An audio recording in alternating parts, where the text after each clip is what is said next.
Okay.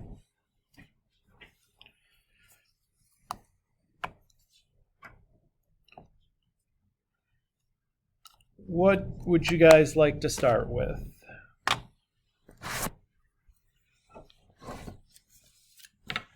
Evan. Can you do like the homework for like getting the points to plot? Sure. So let me pull up my calculator. All right. I'm just going to pick one of these problems, if that's okay with you, Evan. Yeah. Since they're kind of all the same in that regard, at least with what you're asking about. Okay.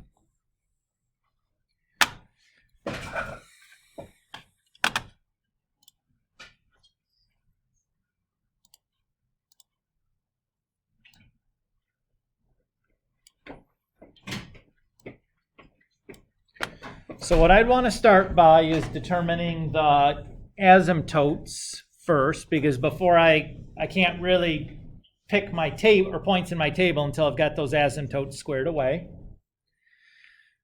So I remember the horizontal asymptote is A over C, where this is A, B, C, and D. So that is 2 over 4, or 1/2.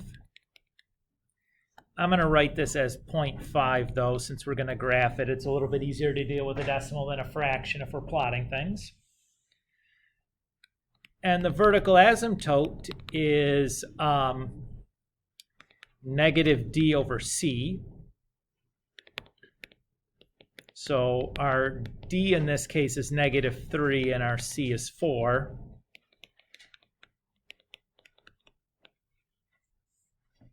So that's going to be 0.75. We cool so far? Okay, the domain is everything except for that vertical asymptote.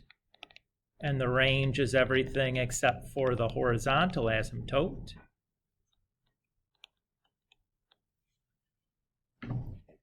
And then when I start making my XY table, I'm going to start by taking that vertical asymptote and using that as the middle. And then I'm going to pick 3 values less than 0.75 and 3 values bigger than 0.75. Any values more or less is fine. Those just are the kind of the next whole numbers is why I picked them. Everybody so far so good? Stefan? VA is negative B over C or negative D over C? That's a D.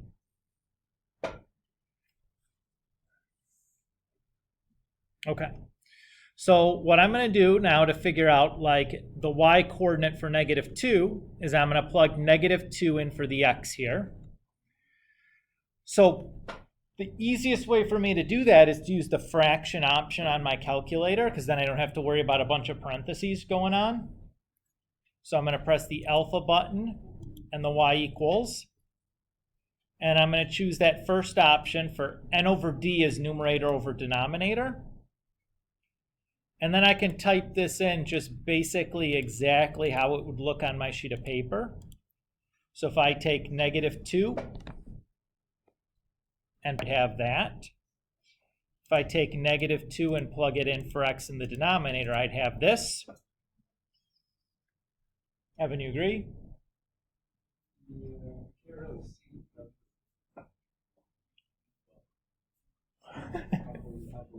Okay. I mean, you're welcome to move to a closer seat if it, for the time being, if that helps you at all. Okay. So I do that and I get a fraction, but maybe I don't want a fraction, right? If we're plotting these, that's probably not that helpful to me. So the easiest way to turn that into a decimal is if you press the math button and you choose the decimal command. It'll take that fraction and convert it into a decimal for me. So into my table, I could do like, I don't know, I'd really say you could round that to the 10th and still be okay. Really, I don't think we can probably get any more accurate than that in terms of graphing. So now I'm going to just do the same thing with the -1 now in place of the -2's. So rather than having to go back and type all that stuff in again when all I really want to change is that 2 to a 1, if I press second and enter, it'll give me the last command I entered into my calculator. If I do it again, it'll go back to the second to last thing I typed into my calculator. And then I can just go back and edit that.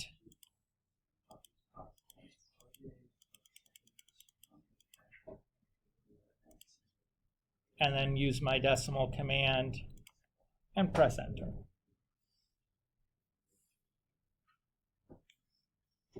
So I want to caution you guys, with some of the points that I saw people plotting, it became pretty clear that some of us were doing like just 2 times -1 plus 5 divided by 4 times -1 minus 3, and just doing something like that.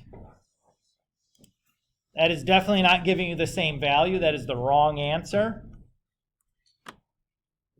What you can still do is if you want to, you could still get the right answer by putting a parenthesis around the entire numerator and a parenthesis around the entire denominator. That'll also still give you the correct value. Or you can use that fraction command like I showed you. I think the fraction command is usually easier because it's easy to kind of goof up the parentheses or forget the parentheses. If you just are set to use the fraction command every time, it's nice because it allows you to just type it in just like it would look on your sheet of paper, which I think is nice, right? It's a little bit easier to see what, like what you're typing in there than to do the math speak and keep all your parentheses and all that straight. Evan, do you feel good on that? Sure, Okay. Is there another way to get the y value? Like besides what you just did? Because I don't know how it's being y value, so I don't know how to do that. So this is the best way to do. I mean, you're having to plug the x into the function somehow. Yeah. That's So what I you're was just doing it calculate-wise. Yes. Okay. So again, I want to caution you though. Like I say that, but it's not like getting the right number to come out of your calculator is not trivial. Like you have to make sure you're using parentheses in the correct places. If you just type it in naively, like I do this times this plus this and divide by this times that plus that, you'll get the wrong answer. Because the calculator is going to follow the order of operations strictly and like do the multiplication divisions first and then do the addition subtraction last. And it will not do it in the order you want it to. So if I were to do it on paper, number 5, so like x to x, so Did it by hand, just to kind of show you. Sure. All right, so we have 2 times -2 plus 5, 4 times -2 minus 3. Right, that's what we plugged in. So we do the multiplication first. Then we can do the addition and subtraction. So -4 plus 5 is 1, and -8 minus 11. okay, yeah, I get that, but I don't know how to do it when there's like for number 3 when there's like a -2 at the end of Okay. So if we had, for example, we wanted to plug like x equals -2 into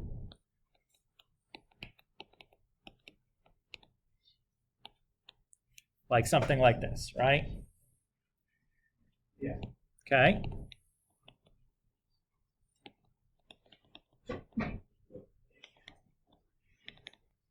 Let's make that a 6.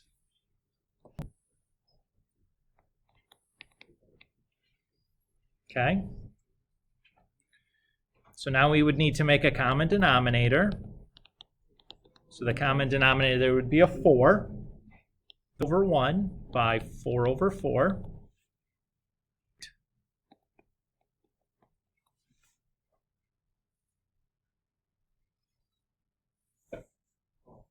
Is that okay, Walter? I did not cross multiply. Cross multiply, that's a solving technique. Here I just added fractions. Fractions, I had to make a common denominator. So to do that, I multiplied 3 over 1 by 4 over 4. Because 4 over 4 is really just 1. And if I multiply something by 1, nothing is really changed. It just looks different. So now I can do the addition and subtraction with the fraction, but I haven't really changed the value of that fraction, right? 12 over 4 is still 3. Is that okay there? And again, like, if you got down to 3/4 minus 3, that you can do on your calculator, right? You can just do 3/4 minus 3. And that's the same value as negative 9/4. So even if you get, even if you want to do part of it by hand, if you have like just a single fraction plus or minus a number, Yeah, that's the only part. you can type that into your calculator. Plugging in part, because I feel like I'd do better on my calculator. Okay. Again, like, even if you wanted to, you can like write stuff down like what you're doing and then use the calculator to get the final result, Yeah. right? Like, that's fine too.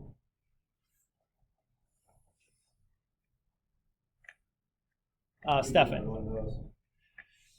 do you have one in particular?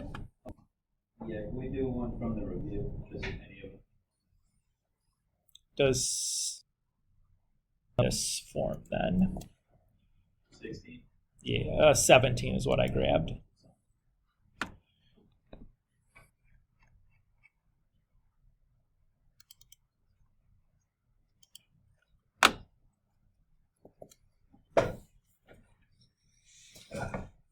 Okay. So the h in this case is -1. And the horizontal asymptote is y equals k, the 2. And the domain is still everything except for the vertical asymptote and the range horizontal.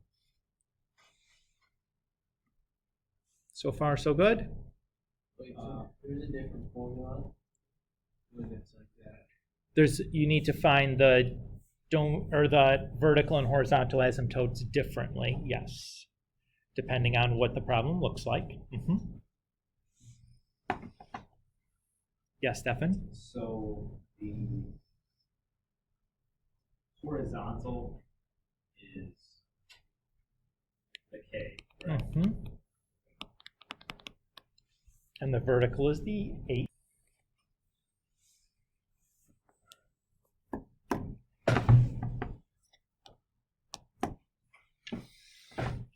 So I'm going to use the vertical asymptote as the middle point in my table.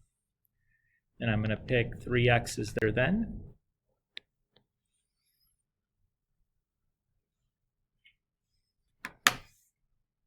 And now I'm going to plug these into my calculator.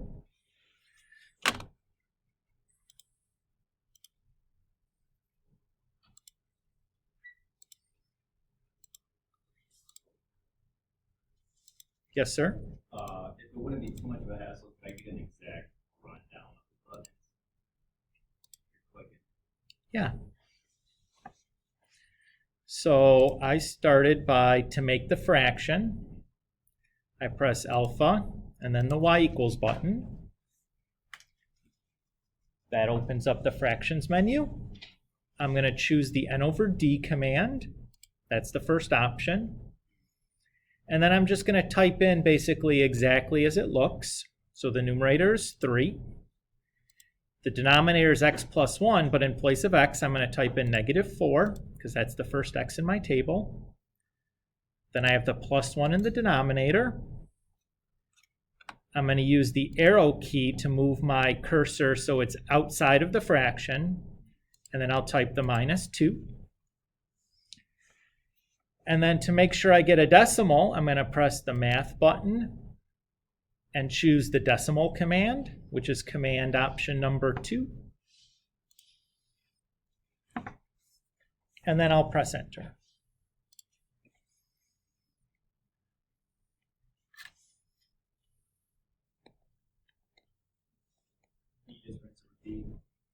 Yeah, so even easier though here now is I don't have to go through quite as many buttons now that I've done this once. So if I press second and the enter button, it recalls the last thing I typed into my calculator.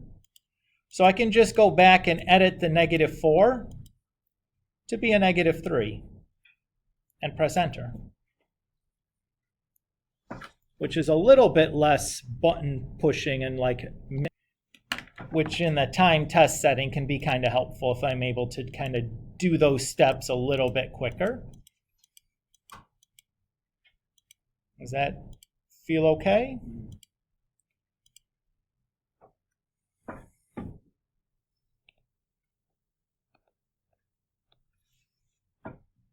And then I need the zeros next. And again, some of us, if you're comfortable kind of doing these calculations in your head even, like that's totally fine. I assume that's typically not the case for most of us, but that's totally cool if you want to do them in your head. This one I don't think would have been too bad to do in your head, but if you're not there, it's no big deal, right? We get a calculator for a reason.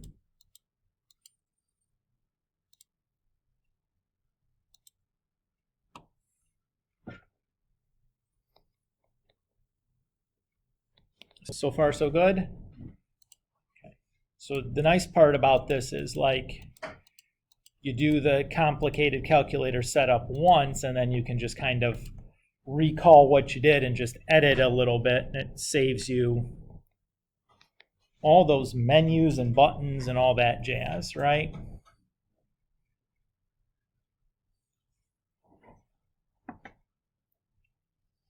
Do we need to graph it too, or are you guys good with plotting and graphing? Okay. Okay. Yeah. Yeah, no problem. So you'd want to start by doing the asymptotes. So the vertical asymptote is at x equals -1. So I find -1 on the x-axis and draw a vertical line. And then my horizontal asymptote is y equals -2. So I find -2 on the y-axis and draw a horizontal line.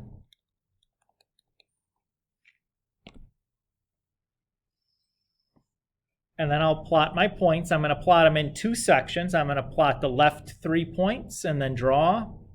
And then I'll plot the right 3 points and draw. So -3, I go -4 over and -3 down. And then I have -3, -3.5, so -3 over and -3.5 down. And then -2, -5, so I go -2 over and -5 down. So those are my 3 points. So to draw the graph, I'm going to start by following the horizontal asymptote. I'm going to go through points and then follow the vertical asymptote. So to be clear, I would mark down if you draw your graph so that it's crossing one of the asymptotes. So if you just are sloppy and you draw your line so it crosses an asymptote, I will mark down for that. Or if you draw your line so that it looks like it would be crossing the asymptote. So for example, if you just did something like this, I would mark down on that. Is that okay, Walter? What I'm saying? And I would just do the same thing with the other side then. So my other 3 points were 0, 1, 1, -0.5, and 2, -1.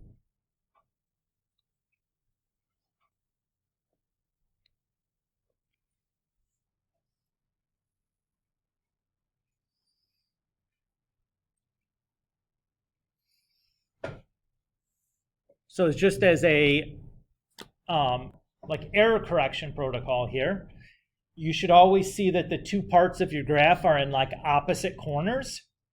See how one part of our graph is like in the lower left and the other is in the upper right?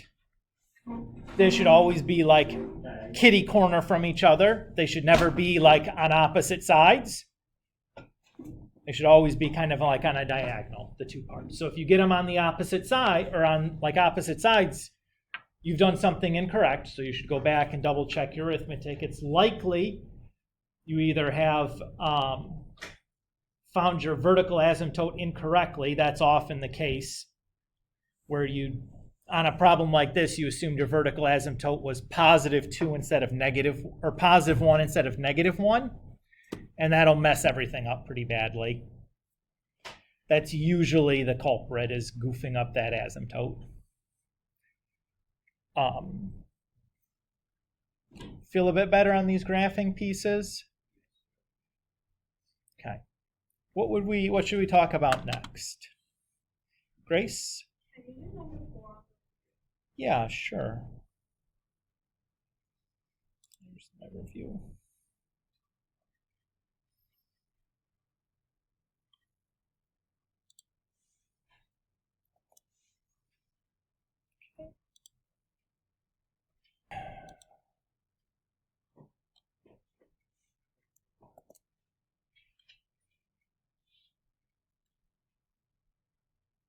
Okay.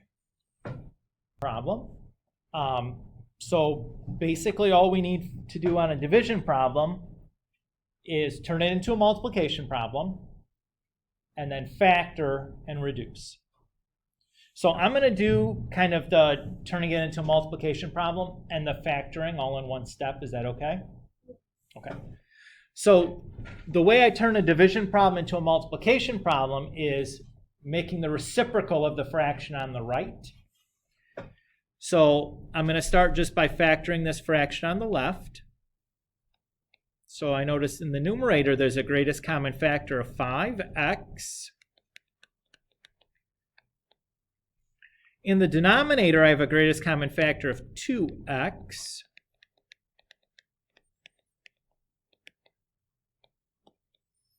And then I'll factor my denominator here. And I'm going to write that in the numerator. So there's a greatest common factor of 4. And then I'll factor my numerator here, which has a greatest common factor of 5x squared.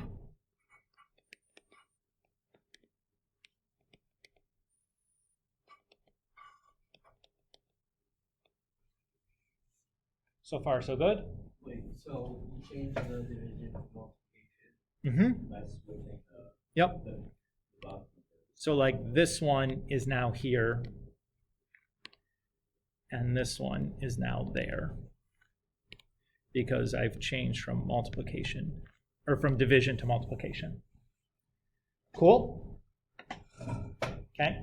So all I did here was take out greatest common factors because I noticed everything still had some. I still need to check after I've taken out the greatest common factor if there's more I can do. So x minus 4, there's no more factoring to do there, right? But x squared minus 2x minus 8, that looks like something that might be able to factor some more. Two things that multiply to give me -8 and add to give me -2 are -4 and +2. Very good. And then if I look at x squared minus 2x plus 4, can I factor that anymore?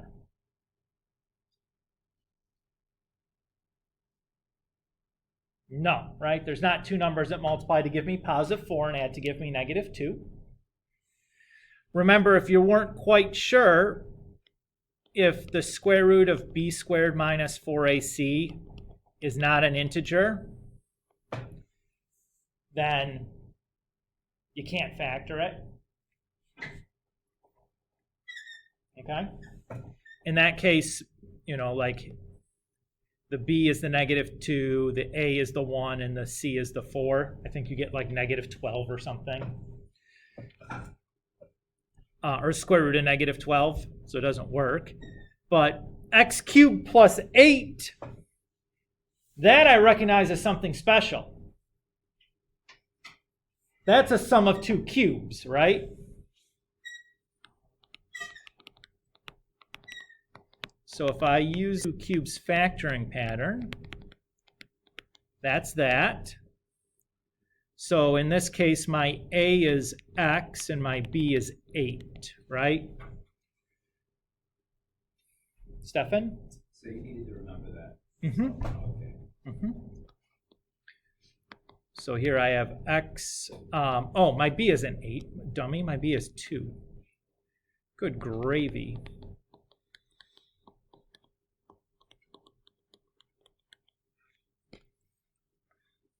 Okay. You need to know that for every one of these. No, just the ones that have x3. Only if they have a sum or difference of cubes in it. I think this might have been the only problem where that showed up.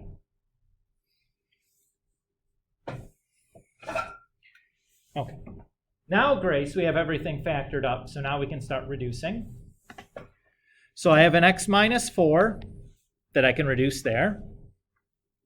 I have the x plus 2 that I can reduce there.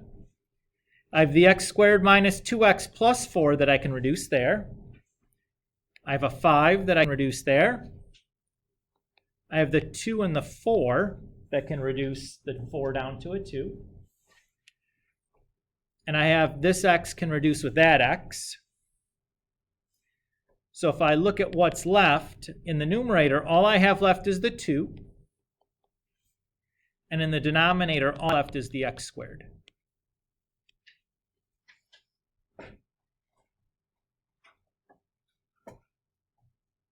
Does that feel okay? What is 5x squared? I thought you reduced it with 2x.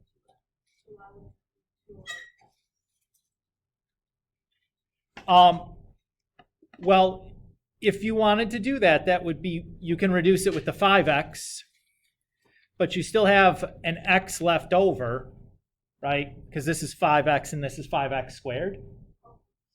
And then you'd have an x, and then you'd sub this x from the 2x, which would give you x squared. Even if you wanted to do it that way, that's fine. You'd have x times x in the bottom then, which is still x squared. So you could have done that also. So Grace was just asking, she reduced like those those greatest common factors a little bit differently. Still would end up with the same result though. Usually, Grace, what I recommend here is to think about like the coefficient and the variable as two different factors and reduce the coefficient parts and then reduce the variable parts, and it's usually a little bit easier to think about it that way. Since there's a multiplication symbol in between the coefficient and the variable, you can do that, and I think that makes life a little bit easier. But doing it what you described would not be incorrect, as long as you kept track of everything, right?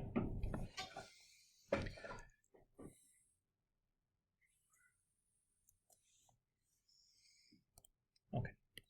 Walter. So for one where it's not x cubed, we have to do that difference of two squares. Nope, that's a difference of, that's the sum of two cubes is what that is. Yeah. So you need an x cubed in order to do it. Well, what would you do for one that doesn't have that? Like, 5. I mean, all of these things are quadratic, so I would have factored them exactly like I factored this one for say. Yeah. So I just find the two things that multiply to give you the last and add to give you the middle. Yeah, and then flip it, and then cross out, and that's it. Yep. Yes, exactly right. We did number 2. Number 2? Sure. Okay, so this one is just a reducing problem. So I'm going to start just by looking to factor the numerator and denominator.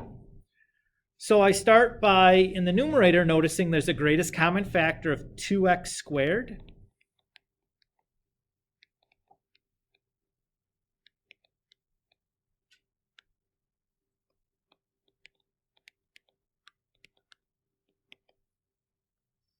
And in the denominator, I notice there's a greatest common factor of 6x.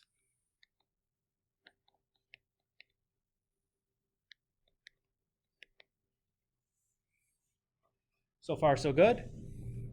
So the denominator the x squared minus 25, you should recognize pretty easily that that's a difference of two squares. Now, the numerator, I have 4 terms in it. To factor something with 4 terms, I'm going to try to do grouping. So I'm going to make like my 2 groups. From the first group, I can take out an x squared. From the second group, I can take out a negative 25. And since they're both x plus 3s, I can take the x plus 3 out. And I'm left with x squared minus 25.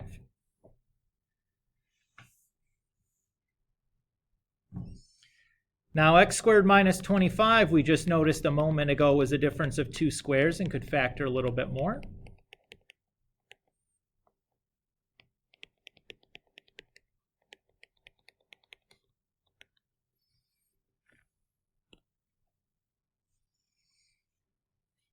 And now everything is reduced as far as we can go.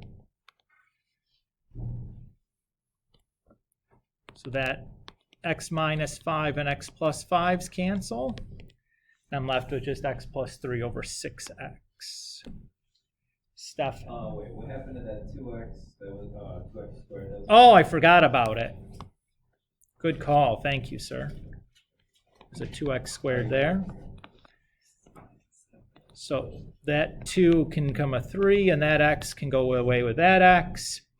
So I'm really left with just an x on top,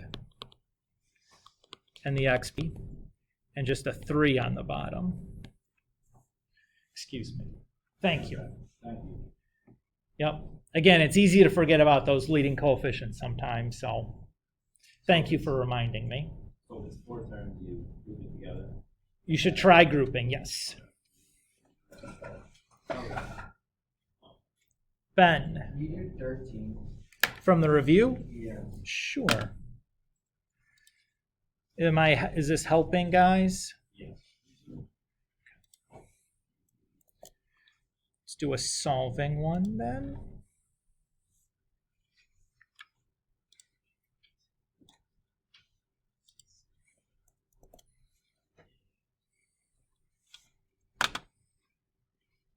Okay.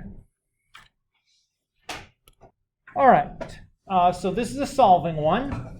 The first thing I would do solving problems is see if I can factor. So the denominator, x squared minus 3x, I notice is the only part that can factor, and just I can take out a greatest common factor of 3x. Or I'm sorry, a greatest common factor of x. So far, so good? Okay. Since this is not a proportion, because I have a sum on one side of the equal sign, I'm going to use the clearing fraction technique. So what I want to do is identify the least common denominator for all of my fractions. Here I notice that there are 3 distinct prime factors. I have a 2, I have an x, and I have an x minus 3. Everybody's okay there? The 2 occurs at most 1 time in a fraction. The x occurs at most 1 time in a fraction. Even though it occurs 2 places in total, I don't care about the total number of times the x occurs. I care about how many times it occurs in a fraction. It's at most 1 time in a fraction. Everybody agree with that? And then I look at the x minus 3s, which again is at most 1 time. So I just need 1 each of these 3 factors. So far, so good? Okay. When you say x only appears once, it appears twice.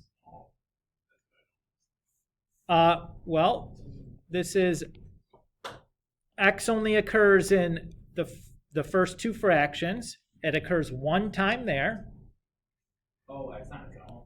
And 1 time there. Yeah, x minus 3 doesn't count as an x. That is a different thing. X is an x, not x exponent. Correct. Yes, correct. So I'm going to go ahead and multiply both sides of my equation by that least common denominator.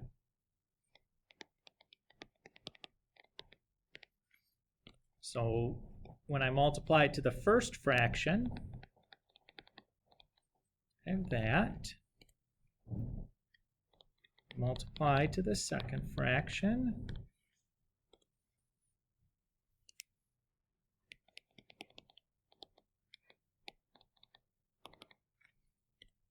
And we multiply to the third fraction.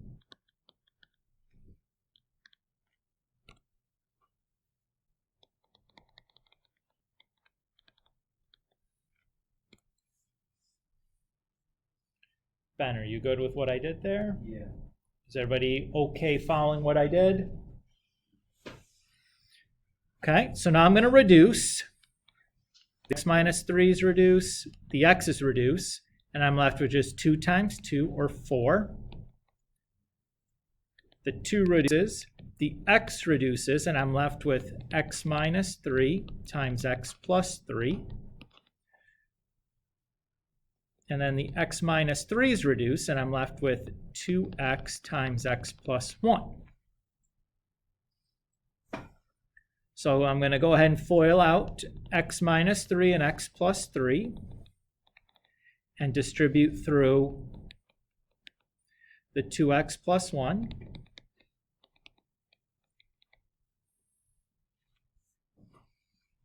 So far, so good. What I'm left with is a quadratic equation, so I'm going to move everything onto one side. So I'm going to subtract x squared from both sides. I'm going to add 9 to both sides, and then subtract 4 from both sides. So I have 0 equals x squared plus 5.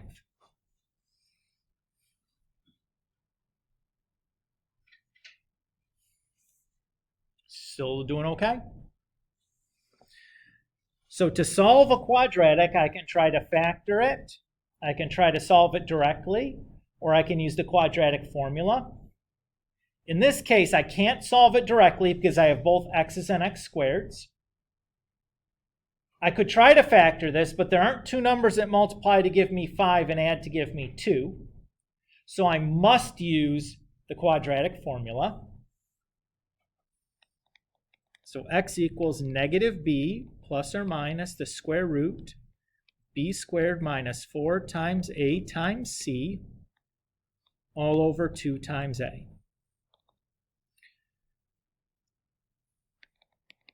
So 2 squared is 4, minus 4 times 1 times 5 is 20. 4 minus 20 is 19. Negative under a square root creates an I, and the square root of 16 is just 4. Oops. If I write this as kind of like two separate fractions, that can reduce to negative 1 plus or minus I. Oh, I never write a 4 there. 2I. Is that okay, Ben? Thank you. Yeah. Stefan? These are the Sure. one more school. Baby school.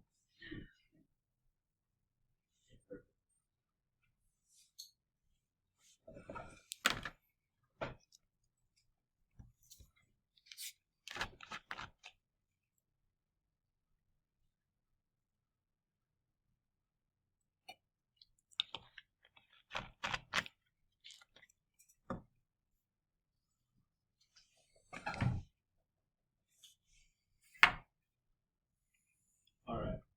Thank you. Mm-hmm.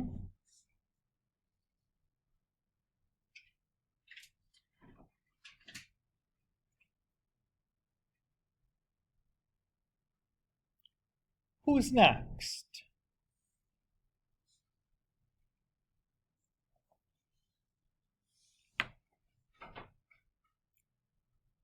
Well, we certainly need to do an adding and subtracting one. This is by far and away the skill that, looking at your homework, that you guys are the worst at. So let's do one of those, okay? And I don't mean to be critical, I'm just talking about my observations about what I've seen over the last couple of homework checks. This is the area where it feels like we're the furthest away from doing things correctly. So let me grab one of those adding and subtracting problems. Can you do 7? Sure.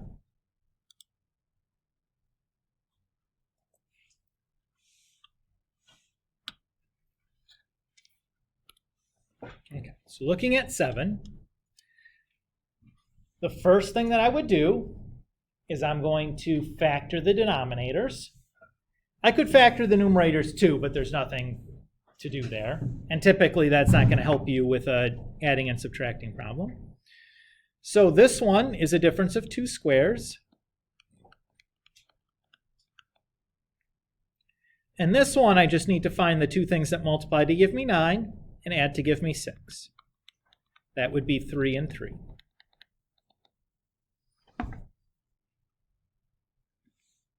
So far, so good. Now I'm going to identify my least common denominator. So I see two distinct prime factors. I see x minus 3's and I see x plus 3's. The most times that x minus 3 occurs in any one fraction is once. So I just need one of those.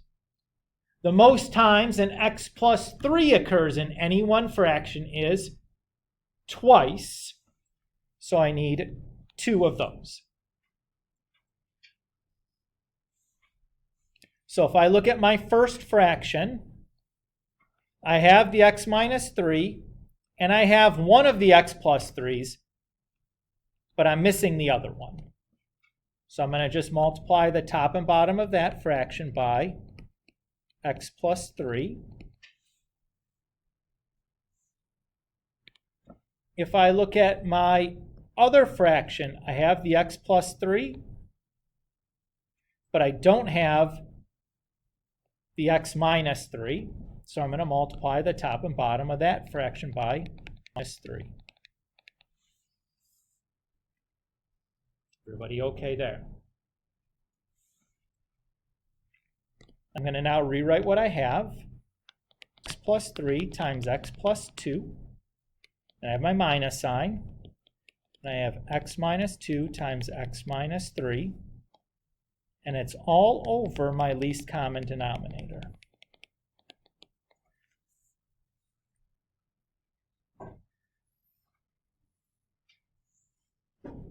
Are we all okay with what I did there?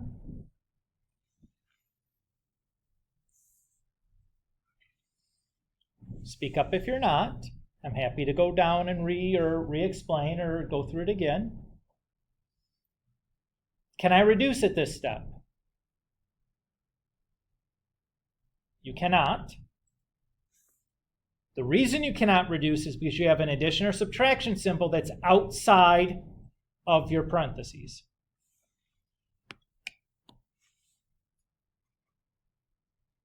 If that was multiplication, you could go cross out crazy. If it's addition and subtraction, no dice. So what should we do? We're going to FOIL things out. So I get x squared plus 5x plus 6. And then when I FOIL this one out, I get x squared minus 5x plus 6.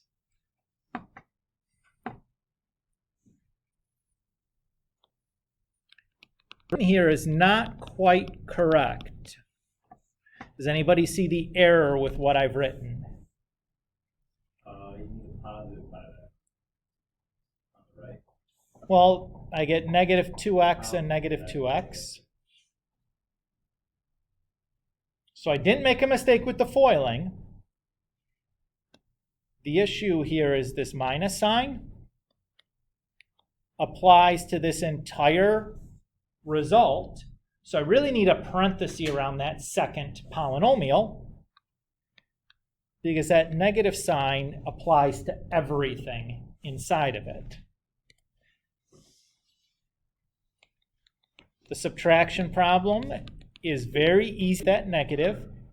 I would say the minority of students would remember to do that in a test or quiz setting. It's very easy to forget. So I was really pleased that somebody asked to do a subtraction problem because it's easy to forget to do that. And now when we combine our like terms, x squared and negative x squared cancel out. 6x and negative 6x cancel out. And I'm left with 5x plus 5x, which is 10x over my common denominator.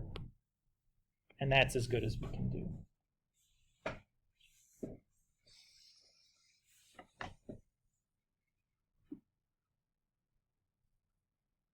Ben? You do 8.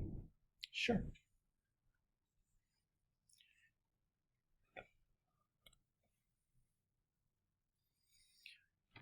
So I'm going to start by factoring. The x cubed minus 1, I recognize as a difference of 2 cubes.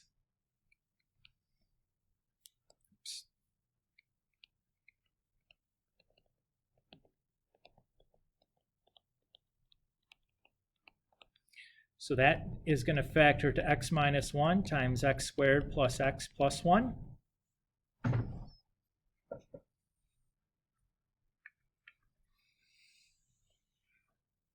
So my least common denominator now is just x plus 1.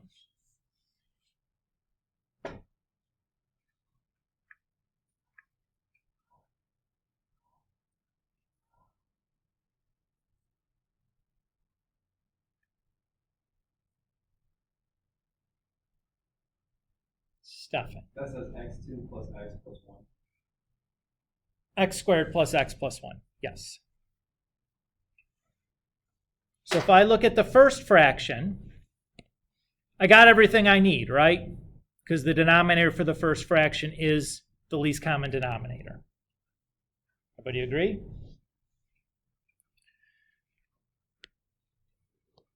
When I look at the second fraction, I have the x minus 1, but I'm missing the x squared plus x plus 1.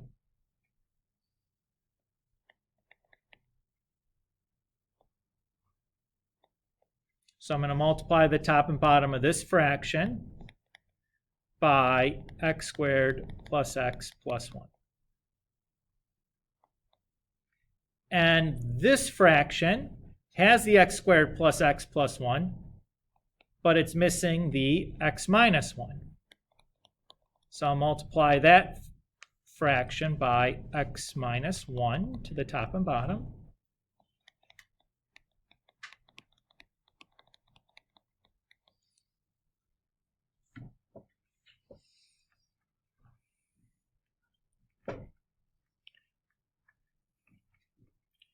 We okay there? Stefan? So you just write this all as one fraction, correct? After that first step. That's usually what I do. I mean, you could write it as like separate fractions with the multiplication going on and then write it as one common denominator. It's all relative. Yeah, it's like this is what I would consider like the minimum amount of shown work. If you wanted to show more intermediate steps, that's okay. But you'll end up here. Does that make sense? Okay. So can I cross out things at this step? No, because I have addition and subtraction symbols outside of the parentheses. So what should I do? I'm going to multiply things out. So I'll distribute the 2x through. And then I'll also FOIL that last piece. But remember that last piece has a negative sign in front of it. So we have to be a little bit careful because we need to remember to put that last piece in like a set of parentheses.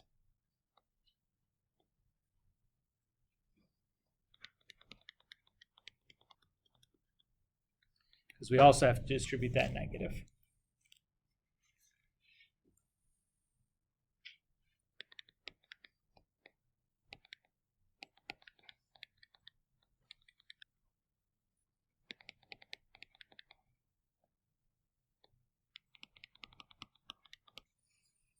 And now if we combine like terms, I have just 2x cubes. Then I have a 1x squared and a 2x squared, and then minus an x squared, which just leaves me a 2x squared. And then I have a 2x, and then I have a plus 2 and a plus, or a plus 1 and a plus 1 gives me a plus 2.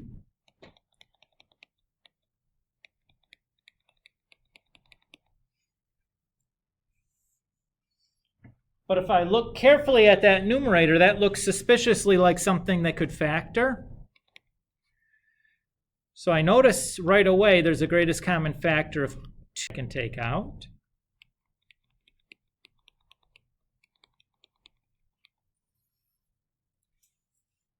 And then I notice, hey, this has 4 terms. Maybe I can factor this by grouping. First group I can take out an x squared. The second group I can take out just a 1.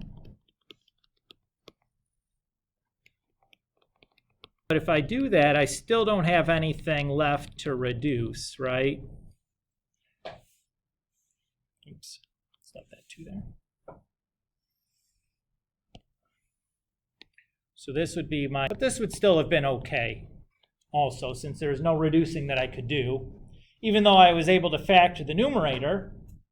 And I should do that just to check to make sure that there's no extra reducing that I can do at the end. There wasn't in this case, so I did all that factoring for nothing. But I needed to do it because there could have been some reducing to do. It wasn't clear just by looking at it that there wasn't going to be any more reducing, or there wasn't going to be any reducing. Ben, is that okay? Yeah. So if you missed the difference of 2 cubes in the beginning, that problem became terrible, right? Because the reducing at the end would have been monstrously difficult to kind of get through. But if you caught it, while not being easy, was a heck of a lot more straightforward.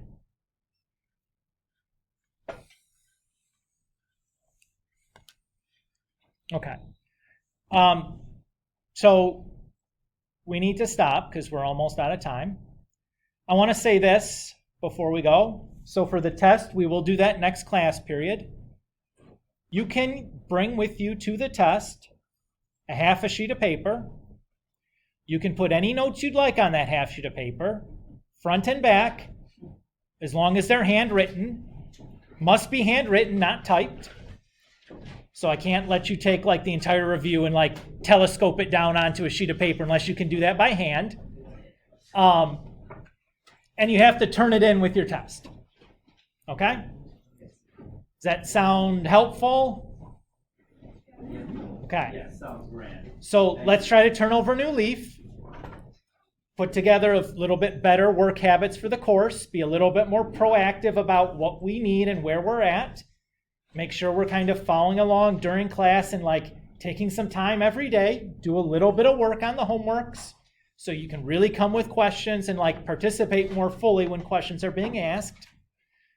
Let's try to do a bit better job and not dig quite the same kind of hole that maybe we feel like right now. All right? So I am listening to what you guys need, right? I am trying to be helpful. I want you to be able to be successful, but I need you guys to like do a little bit more for me also.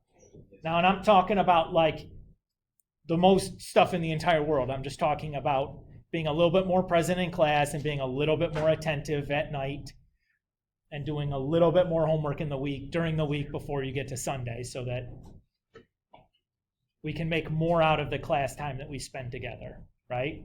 Hopefully that all makes sense, what I'm describing. And you can see how that would be quite beneficial. So please help me out and be an active participant and be an active partner in this relationship. I need you guys to want this more than I want it. You know what I mean?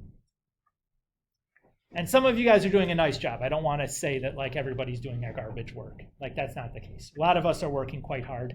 A lot of us are like, well, I know I could be doing better. And that's, you know, and that's fine. Like we can all do better. So let's make a plan and try to stick with it. to be a little bit more successful.